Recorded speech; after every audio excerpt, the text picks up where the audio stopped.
जंगल के बाहर वाले इलाके में 5 चील अपने माता पिता के साथ रहते थे। पांचों भाइयों में प्यार तो था, लेकिन एक दूसरे के लिए मनमुटाव भी था।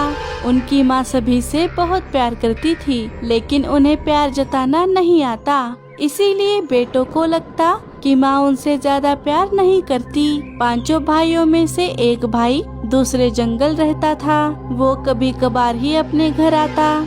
सारे भाई अभी बड़े हो गए थे, लेकिन सारी जिम्मेदारियाँ और फैसले लेने का हक अभी भी माँ के पास ही था। माँ, जल्दी से खाना दे दो, बहुत भूख लगी है। हाँ, बड़ी तेज भूख लगी है और कोई शिकार लाने का मन भी नहीं है। अरे ये तो कल का बासी खाना है, मैं अपने बच्चों को कैसे खिलाऊंगी। हाँ हाँ रुको, पहले तुम्हारे पिताजी तो खा ले, बाद में वो तुम्हारे लिए भी शिकार ले आएंगे। तभी चीलों का छोटा भाई विदेशी जंगल से कुछ दिनों के लिए घर आ गया, जिसे देखकर माता पिता को बहुत खुशी हुई। अरे चीला बेटा देख, मुझे तो अभी तेरी याद आ रही थी और तू बिना बताए अचानक मेरे सामने आ गया। हाँ माँ, मुझे 2 दिनों की छुट्टी है, इसीलिए सोचा कि 2 दिन अपने घर आ जाओ। बड़ा अच्छा किया बेटा, चल खाना खाने बैठ जा, थक कर आया है, भूख लगी होगी। अरे मेरे बेटे को ऐसा बासी खाना खिलाएंगे क्या? जाइए, जाकर किसी अच्छे से लकड़बग्घे का मांस लेकर आइए। ठीक है, मैं अभी जाता हूँ। चीलों के पिता शिकार लाने चले गए। तभी उन्हें बाहर जाते वक्त गिद्ध देख लेता है। अरे वाह, लगता है मेरा शिकार आ गया। अब शिकार मिलना पक्का है, बस ऊपर वाला मेरी साथ दे। देखा, छीला के आते ही माँ हमें कैसे भूल गई। हम भी तो भूखे हैं, लेकिन इस बात की उन्हें कोई फिक्र नहीं। ऐसे भी तो उन्हें कहाँ हमारी फिक्र है, हमेशा पिताजी का ही तो ख्याल रखती है। हम खाए या ना खाए, इस बात से उन्हें कोई फर्क नहीं पड़ता। हाँ, पिताजी भी कैसे शिकार लाने चले गए, वरना रोज तो हमें ही भेजते हैं। पढ़ाई कर रहा है तो क्या हुआ, हम भी तो यहाँ पर रहकर माँ पिताजी की सेवा ही कर रहे हैं। हमारी तो कोई कीमत नहीं है, अभी भी सारे फैसले उन्हीं के हाथों में हैं। मना क्यों कर रही हो माँ? मैं फालतू में पैसे खर्च नहीं करूँगा, बस मुझे इस बार पैसे दे दो। नहीं छीला, तू समझने की कोशिश कर, यहाँ पर तुम्हारे भाइयों को भी पैसों की जरूरत होती है। अब कल की ही बात ले ले, कल चंदू को किसी काम से पैसे चाहिए थे, लेकिन उसने मुझसे मांगे नहीं, बल्कि बचाए पैसों में से ही वो काम कर लिया। कुछ सीख उससे। माँ भी ना हमेशा भाइयों के गुण गाती रहती है, पैसे तो दे नहीं रही, ऊपर से कान पका रही है, वो अलग। तभी उन्हें उनके पिताजी की जोर से चीखने की आवाज आई। अरे ये तो इनकी आवाज है। सभी तुरंत आवाज की दिशा में चले गए। इधर चीलों के पिता गिद्ध ने बिछाए धातु से बने जाले में फंसकर अपना दम तोड़ देते हैं। अरे मैंने तो सोचा था कि इसके बच्चों में से कोई आकर इस जाले में फंसेगा, अब इसी बुड्ढे को खाना पड़ेगा। नोम नोम नोम नोम नोम नोम। उसी वक्त गिद्ध को चीलों के आने की भनक लग गई। अरे लगता है चील इसी तरफ आ रहे हैं, इसे चीखने नहीं देना चाहिए था। गिद्ध जितना हो सके उतना मांस खाकर वहाँ से भाग जाता है।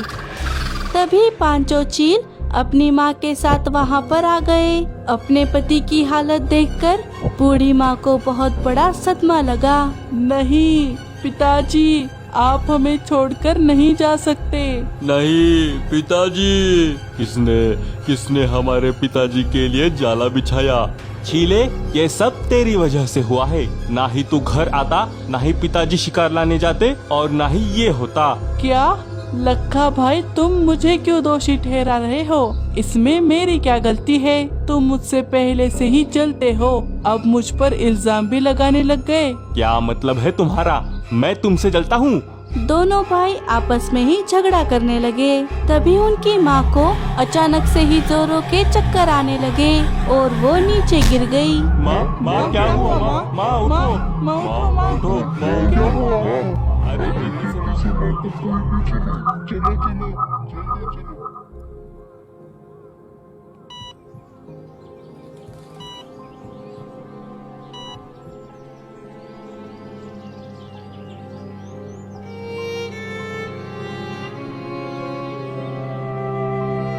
और फिर मैंने उस हिरन को ऐसे पकड़ा कि वो भाग ही नहीं पाया। तू भी ना लखा, तुम बड़े ही अच्छे शिकारी हो भाई। अपने बेटों की बातें सुनकर बूढ़ी माँ को बहुत तकलीफ हुई। उन्हें इस बात की हैरानी भी थी कि उनके बेटे इतनी जल्दी सब कुछ भूलकर अपनी जिंदगी में व्यस्त कैसे हो सकते हैं। अजी, आप मुझे छोड़कर क्यों गए? अब मैं आपके बिना कैसे जीऊंगी? नहीं, मुझे रोना नहीं चाहिए। ये नहीं है तो क्या हुआ, मुझे मेरे बेटों के लिए जीना ही होगा।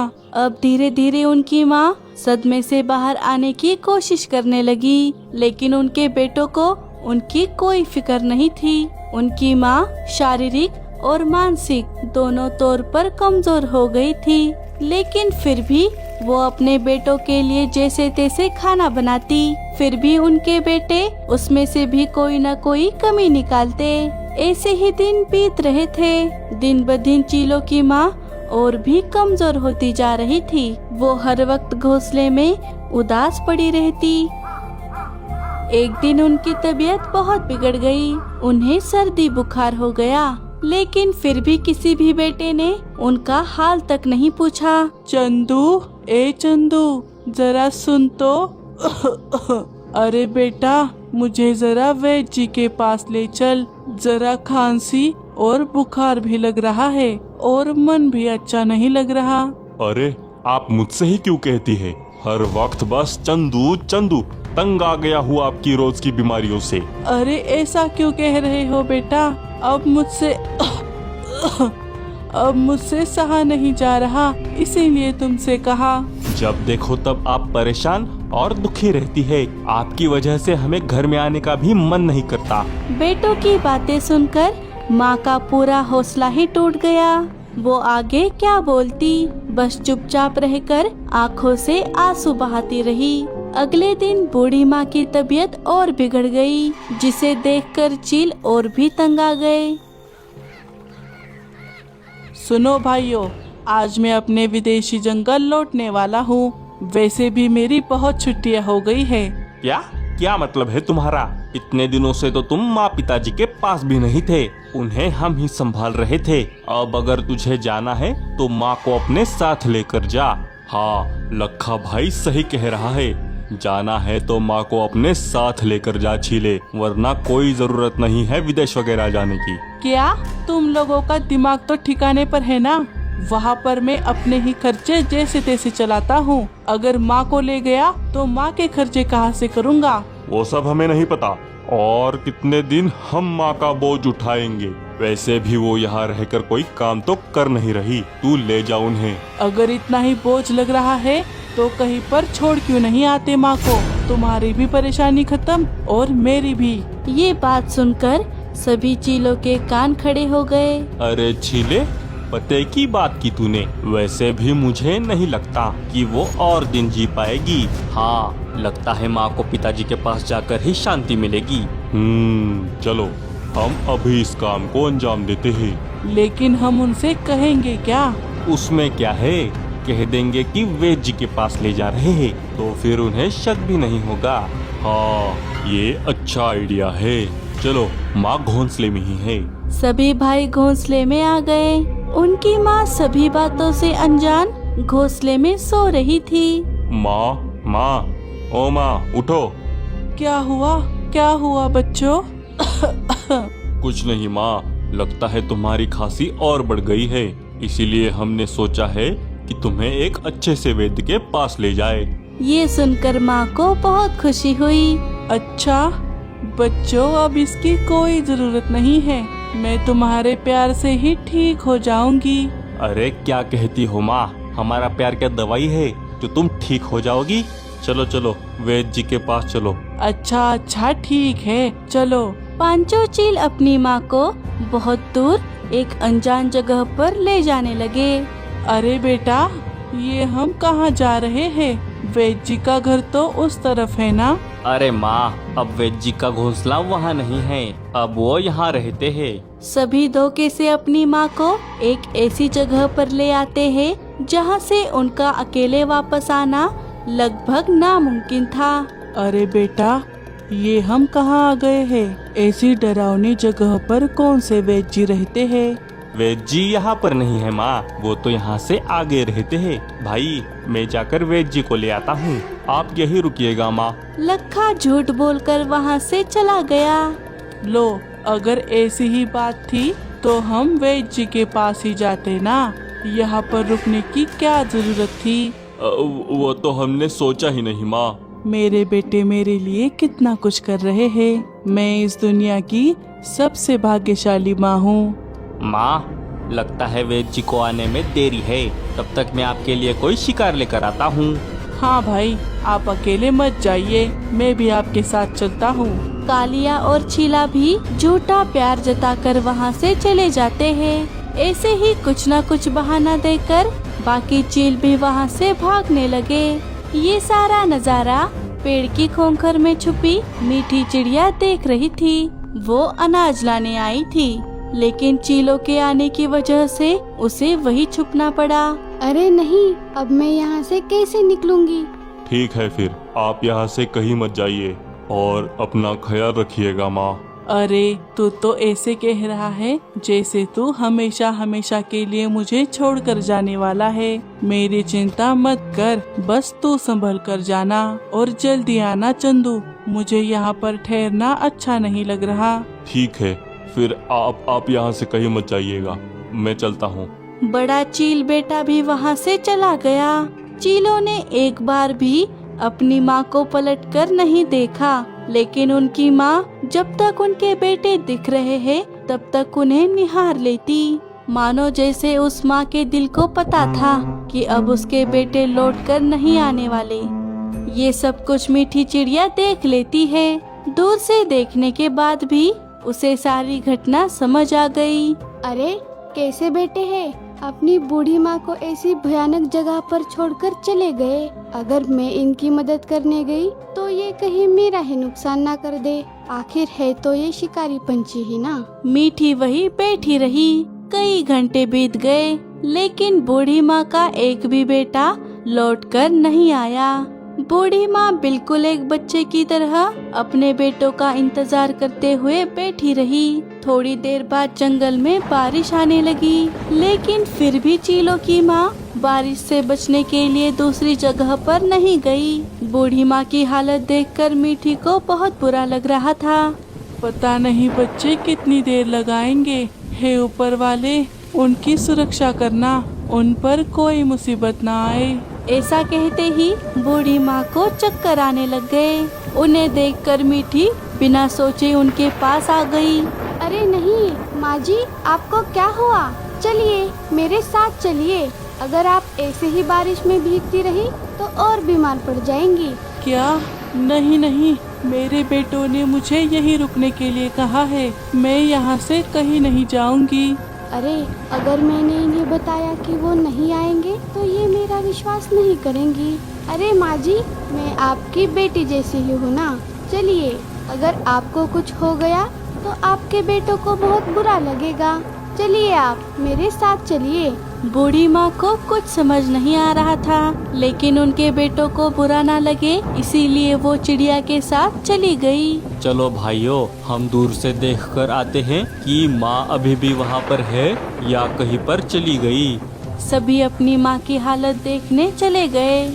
बेटी, अगर उन्हें मैं वहाँ नहीं दिखी तो कहीं मेरे बेटे परेशान ना हो जाए। तभी पांचों चील वहाँ पर आ गए। अरे माँ तो यहाँ पर नहीं है। अरे ये तो चंदू की आवाज है। देखा देखा, मेरे बेटे आ गए।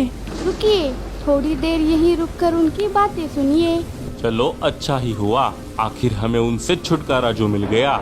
लेकिन वो कहाँ गई होगी? किसी शिकारी ने खाया होगा या बारिश में भीगकर पिताजी के पास चली गई होगी। जो भी हुआ हो, उससे हमें क्या करना। हम बच गए, यही बहुत है। अब तो मैं विदेशी जंगल जा सकता हूँ ना। बेटों की बातें सुनकर माँ को बहुत बड़ा झटका लगा। जिन्हें बीमारी या फिर बारिश कुछ न कर पाई, उन्हें बेटों की बातों ने पूरा हिला कर रख दिया। माँ जी, दरअसल बात ये है कि मीठी ने उन्हें सारी बात समझा दी। अब उन्हें बीती हुई एक एक बात समझ आने लगी। बूढ़ी माँ चीलों के पास आ गई। अपनी माँ को सामने देखकर सभी चील हक्के बक्के रह गए। माँ, तुम यहाँ हो? हमने तुम्हें कितना ढूंढा माँ, हम कितने डर गए थे पता है? चुप, एकदम चुप। और कितना ढोंग करोगे बेटा, बस करो।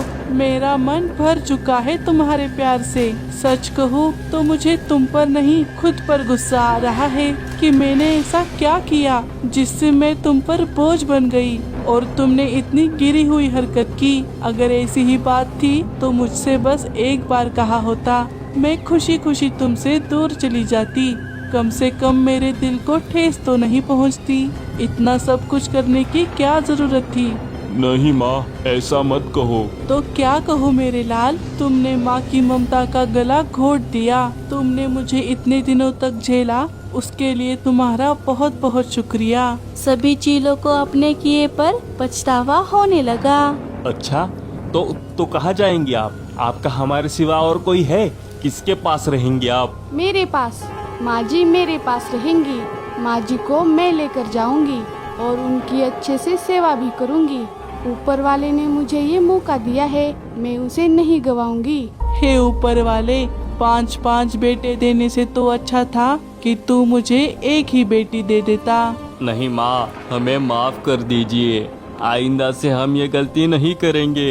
हाँ, हमसे इतनी बड़ी गलती कैसे हो सकती है? माँ, हमें छोड़कर मत जाओ।